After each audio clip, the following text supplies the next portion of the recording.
Hello good morning सबैजनालाई। धेरै दिनको बादमा म आज युट्युबमा जोड्दैछु, टाइमै नपाएर बिजी लाइफ भएर।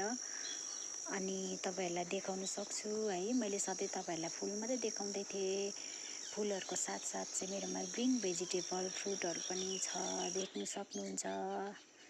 हेर्नुहोस्, यो चाहिँ छिट्टो फल्ने इस्कुस, मार्चको फर्स्ट विकतिर फल्ने इस्कुस हो। मेरो अहिले पनि पुरा फल्दैछ, धेरै बाँडी पनि राखेको छु हो।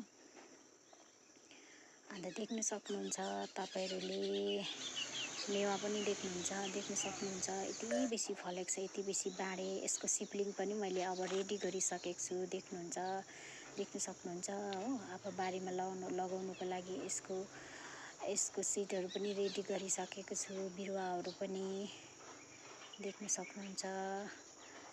त्यहाँदेखि तपाईँहरूले मेरो भुइँ कटहर पनि देख्नुहुन्छ फलेको। यसपालि चाहिँ 2-3वटा मात्रै फलेको छ, पोहोर चाहिँ अलिक बेसी फलेको थियो, योपालि अलिक कम्ती फलेको छ। ग्यारेन्डल देख्न सक्नुहुन्छ, अस्ति यति बेसी डरलाग्दो फलेको थियो, फलेर पनि डल्लै पाकेर पनि कोसिलीहरू बाँडेर मान्छेलाई बाँडेर सक्यो। फेरि यो नेक्स्ट टाइम फलेको हो, अहिले पनि यत्तिकै फलिराखेको छ हो। देख्न सक्नुहुन्छ, यति दामी फलिराखेको छ अहिले पनि। हेर्नुहोस्, यस्तो मजाले गऱ्यो भने चाहिँ सबै कुरो हुँदो रहेछ।